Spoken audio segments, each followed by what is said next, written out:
હારીજ તાલુકાના રોડા ગામે આદિત્ય બિરલા સોલાર કંપનીની ઘોર બેદરકારી અને મનસ્વી વહીવટીનો કિસ્સો પ્રકાશમાં આવ્યો છે। ખેડૂતની પરવાનગી વગર તેની માલિકીની જમીનમાં સોલાર સ્ટ્રક્ચર ઊભું કરી દેવાના મામલે જિલ્લા કલેક્ટરની મધ્યસ્થી બાદ અંતે ખેડૂતને ન્યાય મળ્યો છે।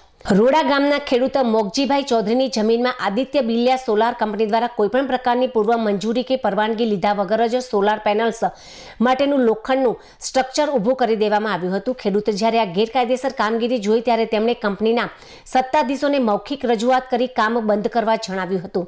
જો કે કંપનીએ ખેડૂતની રજૂઆતને ગણકારવાને બદલે પોતાની મનમાની ચાલુ રાખી કામગીરી આગળ ધપાવી હતી। કંપનીના અક્કડ વલણ સામે ઝૂકવાને બદલે ખેડૂત મોગજીભાઈએ હિંમત દાખવી સીધા જિલ્લા કલેક્ટર કચેરી ખાતે દોડી ગયા હતા। તેમણે લેખિતમાં રજૂઆત કરી કે કંપનીની સામે કડક પગલાં ભરવાની માંગ કરી હતી। મામલાની ગંભીરતાને જોતા કલેક્ટર દ્વારા તાત્કાલિક અસરથી આ કામગીરી અંગે તપાસના આદેશો જારી કરવામાં આવ્યા હતા। કલેક્ટરના કડક વલણ અને તપાસના હુકમ બાદ આદિત્ય બિરલા સોલાર કંપનીની પોતાની ભૂલ સમજાઈ હતી। તંત્રના દબાણ હેઠળ કંપનીએ તાત્કાલિક અસરથી ખેડૂતની જમીન પરની સોલાર સ્ટ્રક્ચર હટાવવાની કામગીરી શરૂ કરી દીધી હતી।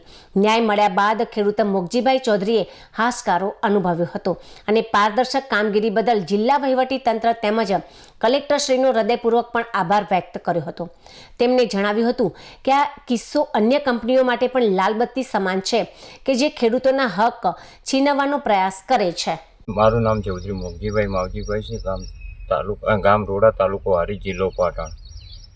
મારા ખેતરની અંદર આદિત્ય બિરલા કંપનીએ બિનકાયદેસર કામ કર્યું હતું, જેમની સાથે મારે કોઈ જાતની મૌખિક લેખિત કોઈ જાતની મારા સાથે ચર્ચા કર્યા વગર એ લોકોએ મારા ખેતરની અંદર સોલર પ્લેટ ઉગાડી દીધી, જેથી મેં કલેક્ટર સાહેબને જઈ અને એમની પાસે મેં અરજી કરી હતી અને કલેક્ટર સાહેબનો હુકમ આવ્યા પછી મેં એક હુકમ લઈ અને હારીજ પોલીસ સ્ટેશનની અંદર જઈ અને મેં તેમની અરજી કરવાનું કર્યું હતું।